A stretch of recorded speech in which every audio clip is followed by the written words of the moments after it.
I'm gonna make you stay a little bit longer for this one. Yeah, wait. You again? Hey, it's Sunburst, and I already told him. I only see 2 Sunbursts right now. 2 Sunburst. Just how many unicorns? I see Sunburst and I see Sunburst. I don't know. Corporate needs you to tell the difference between these 2 ponies. those are the same thing. The same thing. So, Is that one probably gonna hear it. Yes. I bought it. from where we Just All right. outside the canvas. Well, again, my computer's showing the top of the hour here, so now it's probably a good time to kick this thing off, whatever the heck is about to happen, I don't know. Hi. Hi. And welcome to Sunburst, the Stellar Stallion. Yeah, buddy. I'm FormulaPony, the guy who likes Applejack mostly, but also likes Sunburst. So. I feel like you have an orange bias. No, never. How do you feel about Sunny Star Scout? I mean, I haven't watched much G5. Fair. Your design's pretty good, but ask me about Sunset Shimmer. Oh, okay, you are very orange coated. Trying to think who else. The Flim Flam brothers. Okay, now they're yellow. Come on, I have some standards here. My bad. They're yellow. Brayden is fine. He's yellow. And Uncle? Not in the show enough. Derek, actually, Derek Dew's kind of a cool design. But yeah, he's about Scootaloo. It's more of a tan. Scootaloo? Yeah. Oh yeah, Scootaloo. Stellar Flare. Yeah, she's cool. Maybe I need to just host instead of doing Your Orange Ponies. Orange Pony Appreciation and just roll it all into Orange one. Ponies Anonymous. Opa. But yes, this is supposed to be a panel about Sunburst, so we'll try to do our best to stay on topic. But yeah, this panel will be pretty similar. If anybody was at the Applejack panel that I hosted earlier today, it's going to be kind of similar to that. It's going to be fairly casual. Feel free to jump in, just be respectful and appropriate and all that. But yeah, we're just going to be talking about Sunburst and why he's an interesting character and a cool pony. So, without further ado, we're going to jump a little bit into some of his development.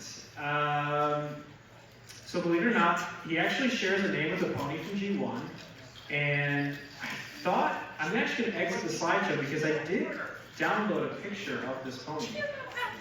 Or maybe I didn't. I thought I did. Oh, I guess I didn't. I'm sorry. But he does actually share a name with a pony from G1, which is kind of interesting. I didn't know that. He shares a resemblance in design with Season 4, Episode 12, Unnamed Unicorn Stallion number 2. He's the best. Let's go! Next time you're watching whatever episode that is, I guess keep an eye out for the Sunburst one. Do we have a screen cap of this unnamed stallion? If you're willing to be patient with me, I will actually look at it. I want to say that's the Inky Pride episode. It could be. Let's find out. Like I said, this is more casual, so if we do some Google searching on the side, it's fine. Yeah, it's Pinky Pride. Is it Pinky Pride? It is Pinky Pride. Okay. I know where we can find this. We are gonna find this. We're gonna take the time to find this. I very much apologize for. Oh, here he is. All right, so everybody go around say the one thing that they liked about Sunburst. He's hot. Oh shit! He's got glasses. I also have glasses. So I guess that's the pony. Strange wizard. I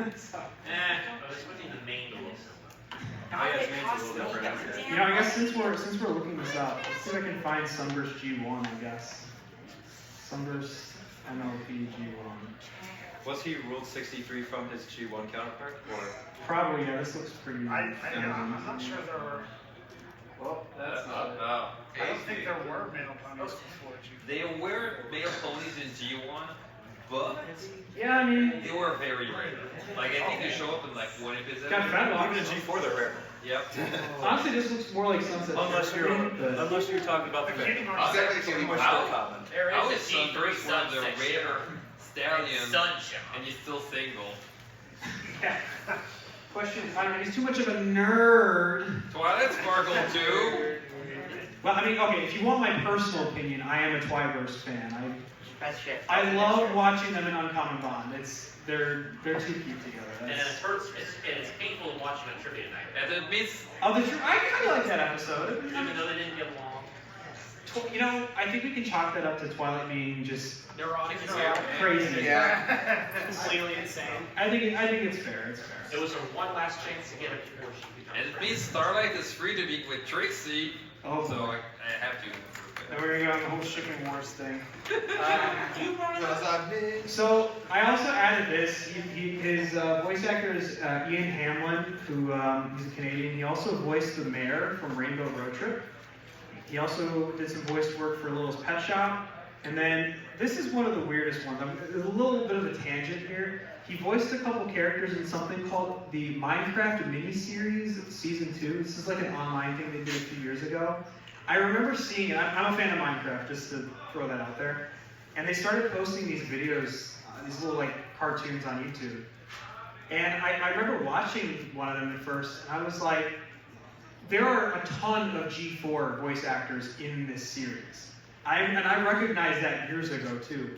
You got Rebecca Choichet, Kathy Westlock, Diana Carina, Sarah Edmondson, who voices Rainbow Dash's mom, Bill Newton, Kyle Rideout. They all had roles, including Ian Hamlin. So if you want to go and try and pick out some MLPG4 voice actors in something completely unrelated, look up the Minecraft miniseries. So, I don't know, it's just a crazy little rabbit hole that I went down. And that's kind of it. We don't actually know much about where his character came from. It's not the whole thing. It's not the whole thing. When I was developing this show, I was hoping that there would be some, like, I don't know, like concept sketches that were out there that I could find, or just something about where his name came from, who came up with it. There really wasn't anything. So, I don't have anything else to say. I guess we can just speculate. I don't know. Yeah. So, let's talk about his character a little bit, though. So, I would say, especially in the beginning, I would definitely qualify him as pretty shy and reserved. He's definitely a guy to just stay in his house and, like I kind of said earlier, be a giant nerd. Just read, and I don't know, does he ever get out of the house? No. Don't know. Yeah? Who do you think gets outside more? Like Twilight before the show or Sunburst? Ooh. At least Twilight was reading her book by a 3.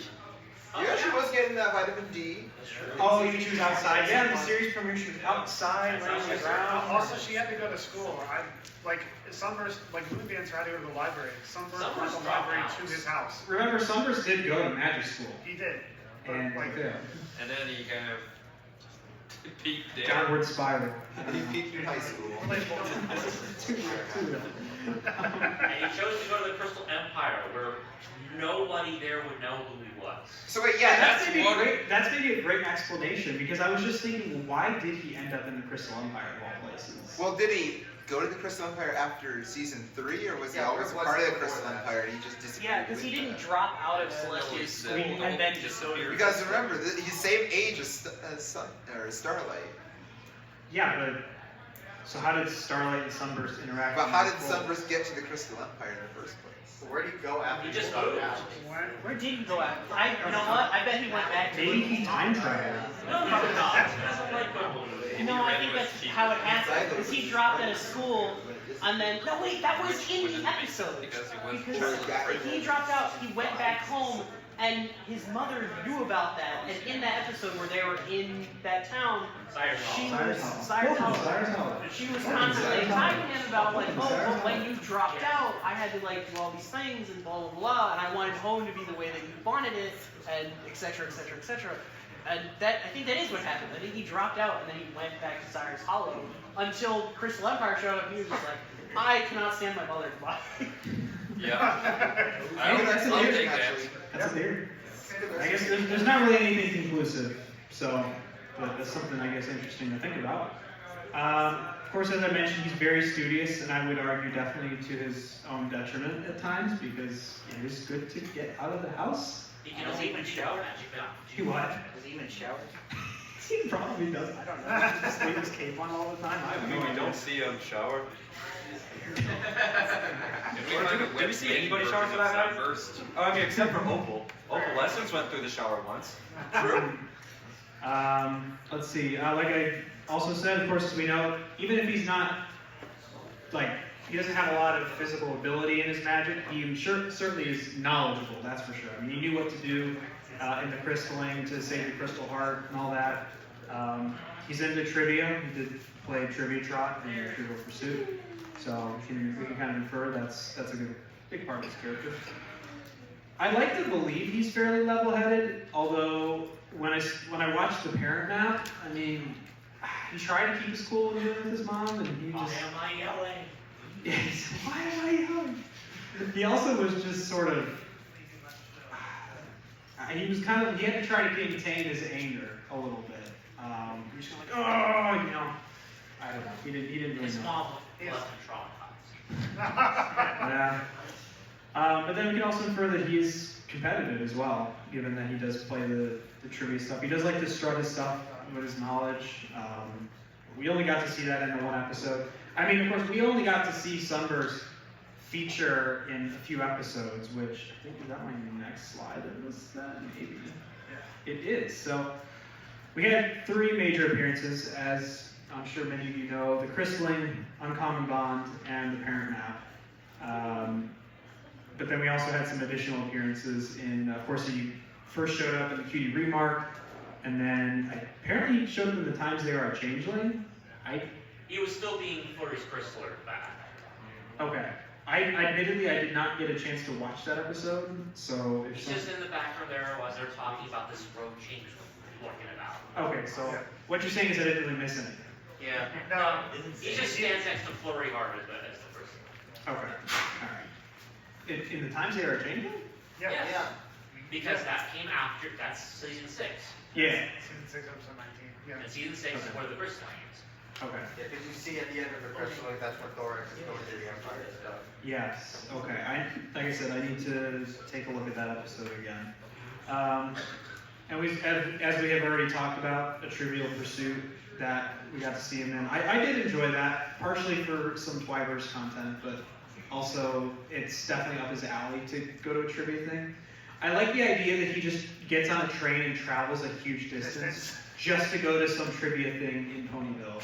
Like, that would be like taking a train from Milwaukee to Chicago to do something like that every week or every other week or however often they do it. And then in a horseshoe in, ultimately he gets to be the vice principal of the School of Friendship. All kidding aside, though, I do like that he gets that sort of position. I feel like it is a good way for him to just be more out. And then he does get to spend some time with Starlight. I think it makes a lot of sense. I'm sure he also likes the idea of just teaching people knowledge. So. I'm pretty sure he says that, like in his brief scene. He's like, yeah, you know, I've always wanted to be a teacher. That's kind of a weird line, though, because it's sort of one of those things that they could just throw in and say, oh yeah, I've always wanted to be that. Yeah, you didn't know? You didn't know? We just introduced that at the last minute, but hey, you know, it's true. Although I do believe it, so I don't talk too hard for it. So I guess we can start talking a little bit about the episodes. So talk a little bit about the crystalling first, since that is his first major appearance. I guess first thoughts we could ask, like, yay or nay on the episode. I did the thumbs up, thumbs down thing in the Applejack panel. What did you think? Thumbs up, thumbs middle, thumbs down? Generally thumbs up? Yeah. I think that's pretty fair. I think it was a solid plot. I know People just were very indecisive about Flurry Heart. That was the point of their attention. yeah, and I still don't really like that. I find babies in cartoons very annoying. They don't add anything. I did like how she almost killed a nation, though. That was interesting. That was amazing. They're like, here's this baby. Also, genocide. We could have had something like Thorax coming back, but nope, we had that. Although I guess Thorax can't really come back because he's dead. right? Rox didn't show up in Christmas, or? Yeah. He's not Thorax dead. would have been the end of this. I'm an idiot. I'm sorry. I didn't mean Thorax. I meant King Sombra. Okay. Oh, no, yeah. He died so hard, he did it twice. I'm sorry. King Sombra. It would have been cooler to see King Sombra come back instead of them just fighting the winter. I don't know. Winter does bring. Well, the winter is kind of a metaphor for depression, I guess. So everybody's kind of down during the Yeah, but this is first connection. Like there's a baby who was born, and everybody's sad. That was climate change. I don't know. I guess maybe their life is just that boring up there. So yeah, I guess these are. I'm just gonna throw all these up on the screen. I'm not sure what for.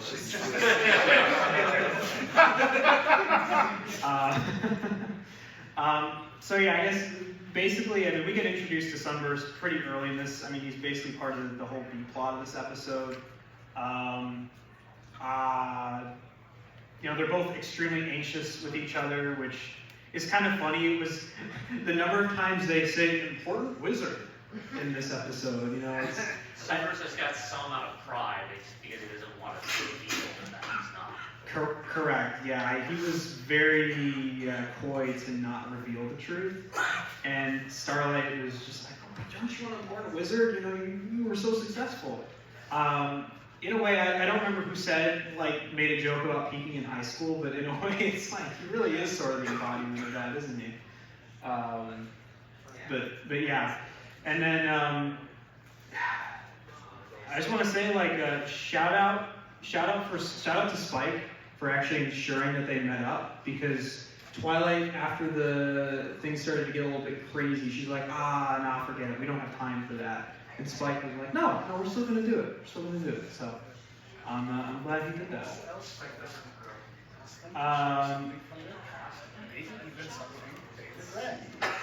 Another random observation I made about this episode is that Sunburst randomly name drops Mistmane and Rockhook, which Foreshadowing.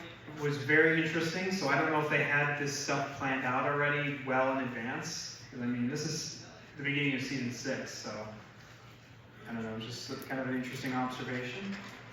Mage Meadowbrook was dropped in season 5. Oh yeah, you're right.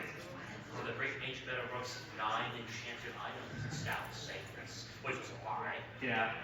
Although I remember when I heard that, I thought that was what the season's like collectathon was going to be, was for those nine objects.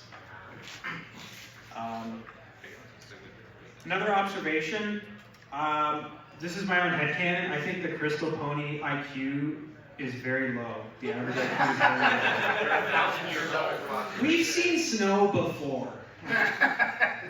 I don't understand why they're so unbelievably just ignorant of the situation. From Florida. Crystal Empire. Florida. Clearly, you've never worked retail. That's just how it is. I worked in the grocery store as a checkout guy and the front end supervisor, so yeah, I do know. Maybe it was prejudice against the main 6 who were not Crystal Ponies. Sorry? Maybe it was prejudice because the main 6 were not Crystal Ponies. So you're saying maybe they're untrustworthy of outsiders? Possibly. Awesome. You got some good headcanons, by the way. Just throwing that out there. Wasn't Sombra? Oh no, wait, he was an outsider. He came from the waste. He came from the shadow. Read the comics. I do like this idea that, I mean, I know I put that as a joke, but does Sunburst have a disability when it comes to his magic, or is it genuinely a skill issue of some kind? I think it's genuinely just like different unicorns have different amounts of magical potency. His talent is knowledge, not actually being able to do any of it. Yeah, I think I'd buy that. I mean, just like we have, it's funny, Starlight is the exact opposite. She is one of the most magically gifted ponies. Sunburst had to lift had his whole body lift off the ground just to levitate a bookshelf with the books back on. That's how he got his cutie mark. That's how much it took that much power just to put books on all the books on the entire bookshelf. That's crazy. That means that getting his cutie mark was actually like a big troll. Then wasn't it? We're gonna make him think he's good at magic. So that guy, he's in kindergarten. You weren't supposed to focus on the magic, Sunburst. You're supposed to focus on the book part. The book. Ooh, you know, I like that. You gotta put the books in. I shouldn't even be up here. I don't even know what I'm talking about. You guys should We're all the hosts except for FormulaPony, who is the audience. What's that? Huh? I'm sorry, what did you say? We're all the hosts except for FormulaPony, who is the audience. Man, this is great. I've never been at a panel where like 25, 30 people are the panelists. Anything's possible when you put your mind to How are we all going to divvy up 4 mics? it. We line up single file. Well, the other 4 file, like typewriters and the like. triple file. But anyway, yeah, we do get to, and then towards the end of this episode, when they actually put the crystal heart back together, of course, you can see in that screenshot, he has to literally slam dunk the crystal into the heart. I mean, what a champ. Having to do that just to do that. Insane. So, yeah, I think the crystalline was a pretty good introduction to him. I thought he was characterized pretty well. I didn't really feel like we got too much of him or not enough. I think he set him up as a good character, and getting to see the interaction with Starlight was pretty good. So, good start. Sadly, we had to wait almost 2 seasons to actually see him again.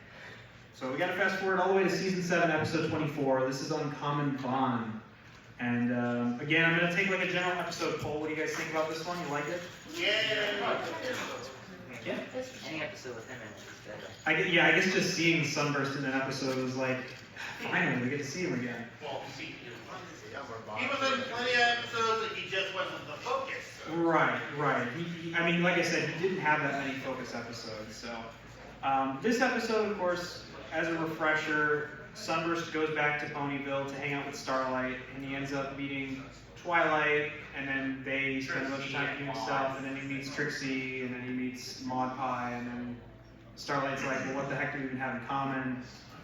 And then she does this crazy de-aging spell, just so they can play their favorite board game as kids. yeah. And that's pretty much everybody's reaction. Yeah. Or just discover immortality. It's interesting how Starlight kind of compartmentalizes all of her lessons, because she never has trouble with the same lesson twice, but she doesn't actually learn like well-rounded. She'll learn an individual thing and be like, now I know how to do that. But then she'll go and do something immediately that's so out of pocket and ridiculous for where she is. She's like skirting around the rules. It's like, okay, I know this I shouldn't do. But I know I shouldn't do kidnap this people, like- but what if I mind control them? Oh wait, you can't mind control people anymore. But Exactly. I can turn people into children and then bring them back to an alternate timeline of our childhood. You know what? It's good to have character flaws in fictional work. It is. Instead of that all in the object panel and all Well, this- how? Why not use it? that is true. Well, she is using it for the most important thing ever. Well, Friendship. what if it's not that, she's learning all of those separate lessons, but sometimes she does something crazy and just nothing bad ever happens? Like, I don't know, she does a spell on one of her friends and just things go right. And everyone's, oh, well, I guess I can go back to doing weird spells on my friends. and then now it goes back to... Just the phrase, I'm just doing weird spells with my friends. No big deal. It's fine. Yeah. So yeah. Anyway, this episode, I love seeing the interaction with Sunburst and all these different ponies. As I mentioned earlier, especially Sunburst and Twilight, I genuinely think they have so much in common, and I do feel bad for Sunburst because Twilight is a nerd, but she became a princess, the princess ultimately. And then Sunburst is a nerd and stayed a nerd and became a cave dweller and just, I don't know what he I mean, he did get Stallion in the end, as far as we know. That's not confirmed. That's not confirmed. That's not confirmed at all. Not even implied. Trixie would say otherwise. I think you're thinking the last problem they just You showed. see that second photo right here? Do you see the blush on Twilight? Yeah. Anybody, I think she's blushing. Maybe she's crushing on Starlight. Look at Starlight. She's like OTP. They're gonna get together. What is it form like a polycube? Oh, Let's just go with poly. Anyway, the shipping, whatever. I purposely, whatever. I love that Sunburst has a love for antiquing. I feel like that's very in character for him to love old things, and he's probably the biggest pack rat ever. He's probably got like a whole basement in his house full of crap. I'm pretty sure this episode starts with him like bringing off an unbelievable amount of luggage off the train. Oh yes. So I'm pretty pack riders can't. That's me coming to Pony Convention. I also think it was kind of a little subtle line that he had at one point was about how he was really excited to come to Ponyville for antiquing, because in my head I'm thinking the Crystal Empire probably doesn't have as much stuff because they didn't exist for a long time. I don't know. Granted, that's still 1,000-year-old stuff, but it's some common. Everything's just an antique then. Yeah, isn't everything just an antique then? I guess so. Yeah, but like, what if he's looking for things specifically from like the Renaissance pony era? Yeah, there's different pony eras, the Crystal Empire. I like to think that Sunburst has an eye for details that most ponies wouldn't even notice, or care to notice, or detail differences that even exist. I think at some point during the episode he compares two things that look identical. So he's kind of like Rarity in that way. So As you can see, this weighs 1 ounce less. 0.001 ounces less. Yeah. Also, the montage music in this episode sucks. Very boring and bland, and they play it multiple times. Maybe it's like from Starlight's perspective. That's what the kind of music Starlight. Just watching all this things that someone's doing that she's not part of. I also do like the concept of Twilight and Sunburst being pen pals. I actually have to admit, I'm not a fanfic writer, but I have one sort of in progress, and it is a Twiverse fanfic, and I do sort of use the pen pals thing as like a catalyst for them. You haven't forgotten for Twilight to use her pen pal books, right? From the times they were a changeling. Again, I gotta see that episode again. It's been too long. It's actually the most important lore episode of the entire show. And that's so. That introduces it. Let's see. I took probably too many notes on this episode. I feel like I was like a little shy trying to come up with cinema sins for everything wrong with it. Yeah, I think that this Starlight, I feel like everybody was a little oblivious in this episode, like to kind of the fact that they weren't spending a lot of time with each other, Sunburst and Starlight. I feel like Sunburst could have been more aware, and I don't know, Twilight could have said something, or the other ponies could have said something. But you know, it's a show. It's again, you need conflict. So. Well, also Starlight could have been bottling up her feelings again. Maybe. Going back to what we said earlier, it's like learning the same lesson twice. It's like, okay, Starlight learned to not bottle up her feelings, so she'll put her feelings in like a plastic bag or something. Well, what if she bottles her feelings, but then she mails them away? So just cause havoc somewhere else in the country. No, that's not right. Well, time's moving pretty quick here. This is only a 30-minute panel, so I'm gonna move on to the parent map. And this is a pretty fun episode again. I think this one, well, okay, there were parts to this episode that were fun, but I still feel like there were things left to be desired. Again, I might as well do the thumbs up, thumbs down poll. What do you guys think? I'm like this. I'm like to the side. I honestly liked it. I was all for it.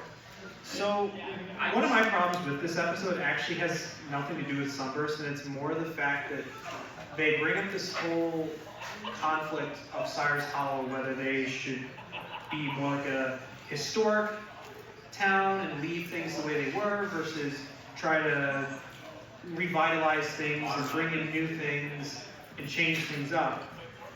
Unfortunately, we don't really get any sort of discussion or resolution on that conflict. And I actually think that would have been a great conflict for the show to go into, because I think that's something pretty realistic. It's, you know, okay, there's this old building from the 1900s that the layout is outdated, it's crumbling, but it does look nicer than most buildings we build today. You know, what do we do with it? Do we restore it, or do we tear it down? Or what kind of businesses we put. I don't know. I think I was a little disappointed that they didn't go into that more. It's got to be about fixing the relationship with your parents. I wonder what the most likely option is. They renovated the inside to make room for some business or something. Yeah. Besides, it was an internal conflict for Cyrus Hollow and didn't have anything to do with them on that. And ultimately, they did resolve it to a point where both of them came to the point where they started to come to a compromise on that. Yes, I think they could have done more with it though, like explicitly saying things, because they talk about it at the beginning and they kind of just drop it, I feel like. I still find it weird that Sunburst is the only like non-main character to get called by the map. Like we have the main six, We have Starlight, the Cutie Mark Spike, Crusaders. Yeah, the CMC get called. Yeah, CMC, Spike gets called. and Starlight. Starlight gets called. Is that? Sunburst is the only non-main character to get called by the map. No, Tracy didn't. Trixie did not get called by the map. Calling Starlight a main character. Oh, yeah. Where's Taylor? I hope Taylor can't hear this. I'm But... pretty sure the map had a vendetta against Trixie after she teleported into its box. Well, I don't think the map trusts Trixie, to be honest. the map probably has some kind of intelligence to realizing that Trixie would fuck things up. Well, I mean, the Tree of Harmony literally started voice, skin, flesh walking Twilight with magic sparkles For the student six. for the memes. Here, I'm just gonna put that one. This is the only bullet point I have.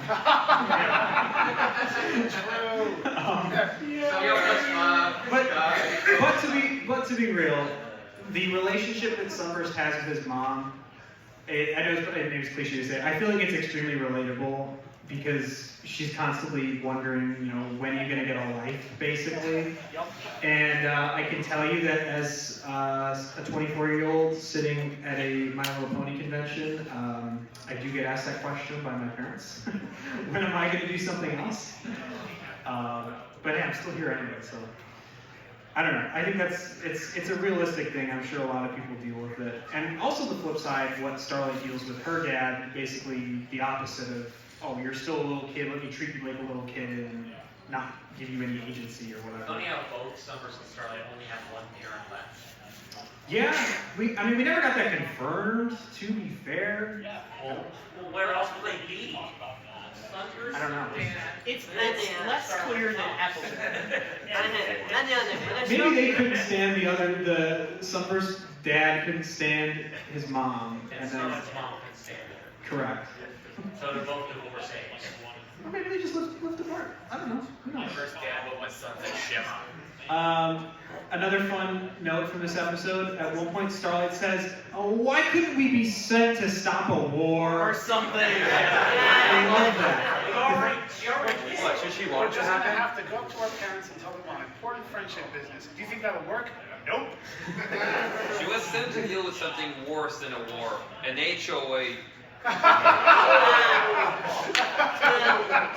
I genuinely do love the fact that this show was allowed to use words like war. I feel like they would just not be allowed to because. Well, they still couldn't use the word kill.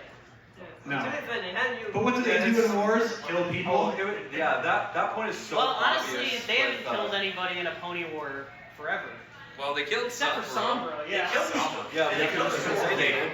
Yeah, they technically did kill the Storm King. Wasn't he still alive in the after credits? No, Storm. Yes, they changed it. Is that living? They did do a little thing where they tried to be like, yeah, the Storm King is actually not dead. And The kill censorship was Actually- obviously not one Wonder Woman's episode with Rainbow Dash. So Yeah, but he deserves let me. it. I'm gonna keep moving. Anyway, I think the parent map was an enjoyable episode. Like I said, I wish it would have balanced the conflicts. That doesn't have anything to do with Sunburst. And I do wish they would have just like. I feel like they should have changed the locations. I feel like 90% of the episode is just them standing in the town square, and then they go into a building, and then they stand in a town square again, and then they go into another building, and I don't know. They got like 3 sets. Yeah, it was a little thin. I think it's kind of got that season 8, not peak quality. So, all right, I know I'm over time. I do apologize. I've got a couple more slides that are worth talking about. So, you know, if you're ever trying to write Sunburst again, some things you got to think about. Motivations. You know, what does Sunburst actually want out of life? I guess we get the school thing, so that sort of advances him. But what else does he want out of life? I don't know. if he wants to be left alone, how do you bring ponies to him to initiate a conflict, or how do you get him to go to ponies? I guess you bait him with things like trivia. That's one way. I actually, this next point, I don't really think I agree with, because he's not, I wrote the Fluttershy problem, as in like, how do you write a character that's really shy? Like season 1 Fluttershy, shy. But he's not that shy. So I don't think I actually, I don't think I He might be antisocial, but he's not shy. It's called introvert. Yeah, he's just introvert. He's not like hypochondriac shy. He doesn't have a lot of known dynamics with other characters aside from the ones from Uncommon Bond and his parents and then Starlight. It would be interesting to have him on an episode with some of the other main 6. I don't know what you do, but I guess there's potential there. And then, does he still live in the Crystal Empire? I mean, again, how do you get him to a conflict? And then also the Crystal Empire, we never get to meet any of the Crystal Ponies. And we never get a focus episode of them. We only see them in these 2-parters, right? And All background ponies. That's a side effect of being a crystal pony. yeah, I feel like they could have done more with that. He also could have just done more with his job as a crystal with flirting and interacting with Cadence and Shiny too. Yeah, they could have done something with Cadence and Shenmue actually. Although again, it would have been nice if they developed the Crystal Empire more, but I guess it's just a toy set, so they don't. I don't know. No problem. No episode. So I'm gonna finish this off with my last slide here. These are some like story ideas that I kind of came up with. So I don't know, just some ideas. So the first one, I'm just gonna give you the episode titles and then talk a little about them. I'm calling this first one Wheel of Sunburst. The premise would be that Sunburst would go on a big equestrian game show and have to prove his knowledge. He basically would have to deal with the fear of failure as self-doubt creeps in. And obviously this is sort of bridging off of a Trivial Pursuit, you know. I don't know, just... Also being forced to be in front of a larger audience, like an equestrian audience, right? Yeah, I think he would get pretty nervous in front of a big audience. So, yeah, that's kind of where the idea from that came from. Next one, I'm calling it the Great Pony Caper. Emphasis on the word cape. Sunburst loses his cape and must try to find it or look for a new one. And perhaps we learn why he actually wears a cape and where it came from. I thought it was just feeling cold in the Crystal Empire. That, you know, it'd be actually really funny. It'd be really funny if they made the episode that, where ultimately that's all it is it's just cold. You just chilly.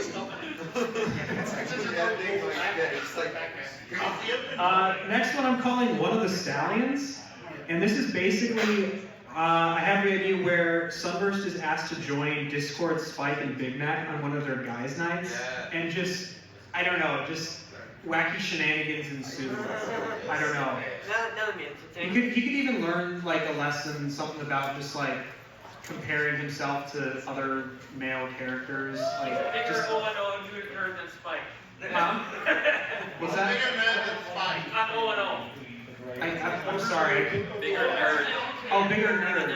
Tony D&D. Yeah, they could do that, or they could go around and just like, I don't know, prank other ponies. Like I said, it just could be shenanigans. Tony just has her own D&D. So and then the next one I just call Welcome to Cyrus Hollow, which is basically just, we could have an episode maybe going more in depth with him and Starlight as foals, maybe just more about his struggles with learning magic, maybe something else about his childhood that might explain some... You meet one of the ponies in the actual town as well.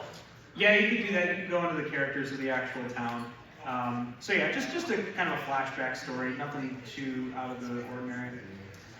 Next one, School of Sunburst. Starlight puts Sunburst in charge of the School of Friendship, and he makes a bunch of changes because he's never really been in charge of anything, and he's like, I'm gonna go hog wild, for better or for worse. And then the last one, calling it Road to Life. Which I don't know if this is like a pull on the Road to Friendship title, but I had this really crazy idea where I was like, what if Sunburst tried stand-up comedy? I don't know why, this just came to me out of nowhere, but basically what I would do is I would take it and it's about him getting out of his comfort zone, but him wanting to get out of his comfort zone. And then ultimately, he's not good at it, and the moral is that sometimes we should, while it's good to try new things, sometimes we should stick to what we know because we're good at it. And if it brings joy or useful benefit to other people, then it's a good thing to stick with. So, yeah, if he's good at being a smart pony or a vice principal at the school, then maybe you should just stick to that. So, I don't know, any other like random story ideas anyone got or anything? Nothing? Ours are pretty good ones. That is pretty much all I've got for this panel. I do, first of all, thank you for coming. Appreciate it. And thank you for, I also just noticed that there's Sunburst cosplay in the back. Take a look. Oh, hey, that is amazing. Wow. Can I see, can you turn around? Can I see the back? I'll do better. Oh, sure. Not really any place to start, you know. You've got the glasses? Oh my Yeah. god. That is phenomenal. And they're yellow because of his fur. Sure, no, I love it. That's smart to do that. Fun thing about these fabrics, I looked online and they are the exact colors of his canon colors. I got really lucky. Very good. That is cool. Thank you for coming. No, I just did it from eye to eye. But yeah, thank you again for kind of bearing with me. I genuinely apologize. Con Crunch hit me hard this time, and I thought I had this panel in better shape, my slides and stuff, but yeah, I don't know. I've got a couple other panels. I've been running around all day today, so. We appreciate it. So bye. So, yeah, I do have one more panel that I'm hosting tomorrow. Name That Frame. That one's a fun time. It'll be in this room tomorrow at 3 p.m. So. I played a bunch of Pony yesterday. Maybe I'll do all right. Yeah, there will be some audience participation, chance to win a trophy. So. Yeah. Yeah, thanks again for coming, and enjoy.